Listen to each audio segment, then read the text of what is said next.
just because this may be a one-off of inflation moving up from tariffs, it doesn't mean it's all at once.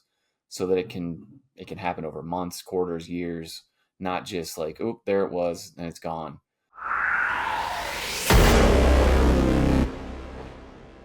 The opinions expressed in this program are for general informational purposes only and are not intended to provide specific advice or recommendations for any individual or on any specific security. It is only intended to provide education about the financial industry. To determine which investments may be appropriate for you, consult your financial advisor prior to investing. Any past performance discussed during this program is no guarantee of future results. Any indices referenced for comparison are unmanaged and cannot be invested into directly. Any references to performance of securities are thought to be materially accurate and actual performance may differ. As always, please remember investing involves risk and possible loss of principal capital. Please seek advice from a licensed professional. All right, welcome back to the Friday Jackson Hole edition of the Daily Dots. Chase flying solo with you here, wrapping up the week, and we definitely got some fireworks today. I would say the opposite of what I at least partially expected, but there's so much to dive into on that. So I'm just going to hit the market, and then I'm just going to ramble on about my thoughts on Jackson Hole and what it all means moving forward today. So much to talk about. S&P closed up 1.5, basically the same for the Qs. IWM up 4%. I'll talk a little bit about that. Talked about it yesterday. I said, hey, if Powell is perceived as being dovish, expect small caps to rip. Sure enough, big time rip. Equal weight was up about 2%, 2.5 for Mag 7. All world ex-US up 1.66. So notably, all world ex-US outperformed S&P on the day. And obviously that didn't hurt that the dollar was down 0.9% along those lines. China, Asia in general, China, South Korea dramatically outperformed the US. And I think that's an important theme here is that, I mean, obviously, the Fed chair coming out and basically making it clear he's worried about the labor market and, leaning towards cutting or potentially cutting coming up. Like, that obviously is bullish and dovish. And I think the average investor is going to be like, oh man, I better get more, more Mag 7 stuff or more just S&P 500. But I think the reality is you probably actually need overseas stuff, especially if you're going to cut in a 3.5 or 3.1% and rising core inflation. It kind of shows a revealed preference on inflation that suggests you're going to let inflation run significantly warmer. I think that is all much better for overseas investments than U.S. investments. If anything, it does more to encourage some capital outflows. And obviously, I spent kind of all day yesterday talking about that. Oil up about 0.5%, gold up 1%, silver up about 2%, gold miners up another 1.5%. So a strong close to the week for miners the last 2 days. As far as bonds go, obviously the 2-year down 10 basis points. But the 30-year is only down about 4 or 5, so half of that. 10-year was down a full 7, though. I'll talk a little bit more about that. I still think the long end is going to have to deal with this inflation in a way that it currently isn't. And kind of the work I was doing today was looking around at a lot of different markets, and you can kind of easily come to the conclusion that nothing is looking at this as inflationary, which I find interesting, at least over kind of that medium term. Now, there's plenty of stuff you can find that shows inflation is going to be kind of bad for the next year, but nothing suggests problems past that, really. It actually is surprising to me how chill all that is, if you will. Vol compressed by almost 9% today. And now, so front month vol is down under 17, actually, for that close. As far as my thoughts, I mean, obviously, everything he said today in his speech about the labor market suggested they are concerned that can go from balanced to very unbalanced and bad quickly, which is, I think, a fair way of looking at it, no doubt. But on the inflation side, to me, I thought he showed more willingness to kind of look through the inflation coming from tariffs than he has, at least. And part of this is him, talking about the whole committee, to be fair. But there was more of that than I expected for sure. But at the same time, he did make the point that I've been making that, look, just because this may be a one-off of inflation moving up from tariffs, it doesn't mean it's all at once. So that it can happen over months, quarters, years, not just like, oh, there it was and it's gone.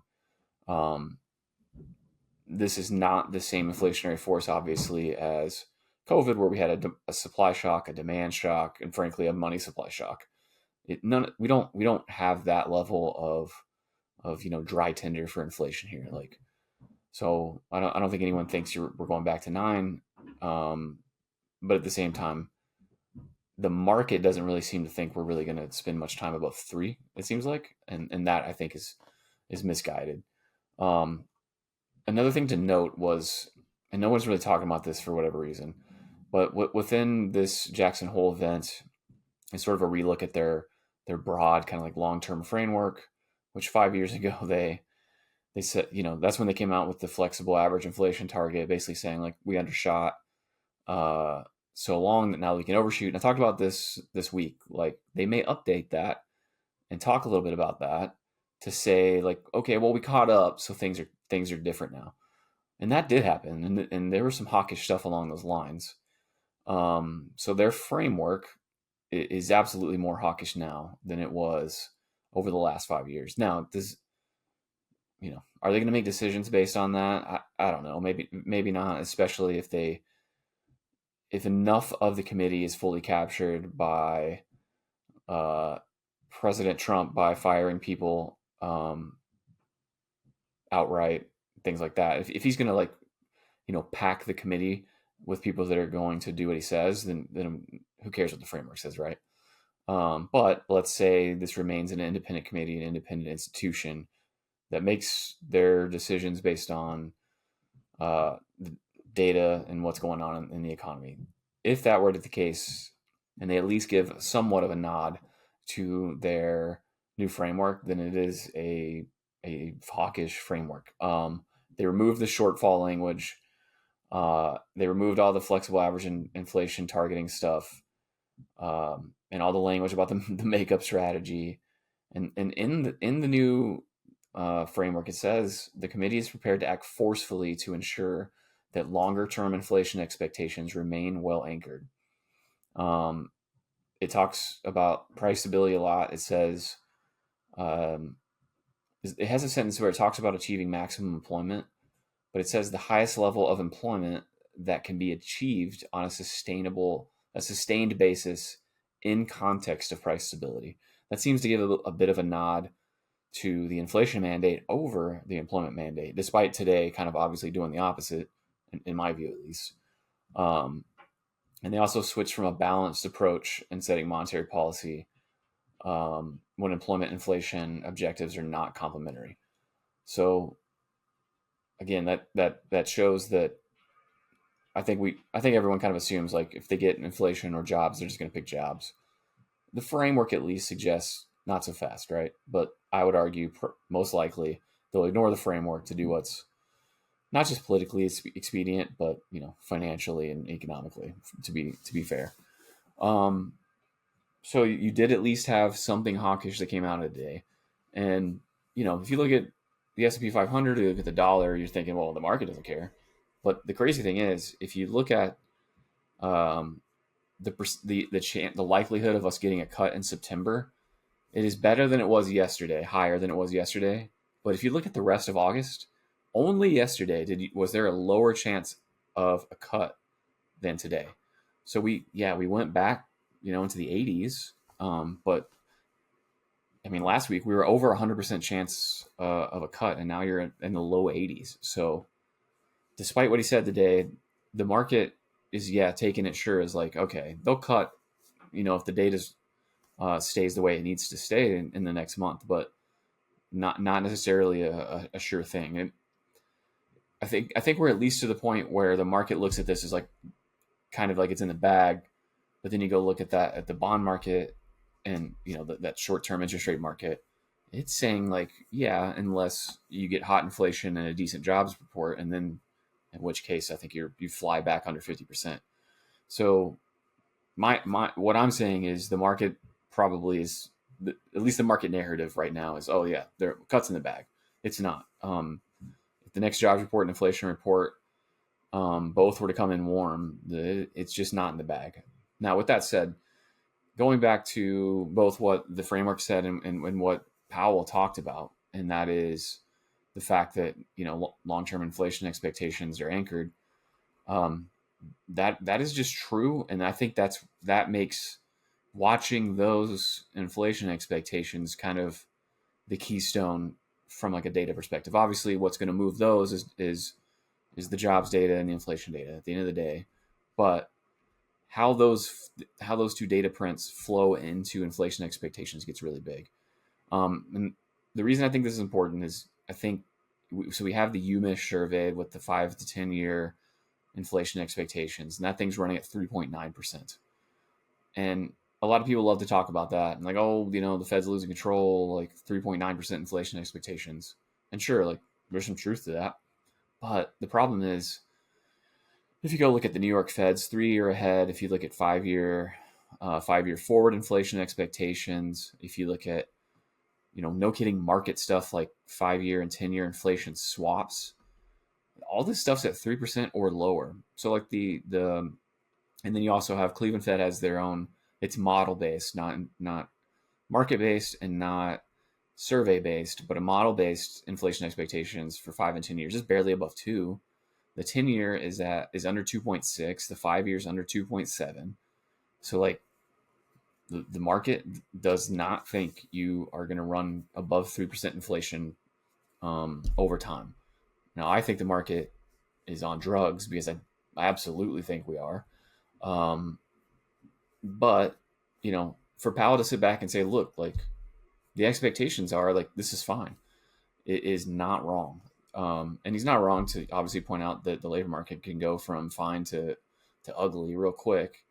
And as I like to often say, the Fed at the end of the day is kind of a 3-month moving average of the data. Like if you want to know what they think, just look at the last 3 months of data, which way is it pointing? That's what they think. And I think that's where we're at. Like, the opinions expressed in this program are for general informational purposes only and are not intended to provide specific advice or recommendations for any individual or on any specific security. Any references to performance of securities are thought to be materially accurate and actual performance may differ. Over the last 3 months, we had 2 good inflation prints and 1 bad. And then you had really ugly jobs data. The revision captured the last 3 months. So the 3-month moving average for labor is pointing down. The 3-month moving average for inflation is kind of flat. Now, the last month was ugly, but because they're a 3-month average and not a 1-month average, I think they're being overtaken by their view of the recent trend of the labor market.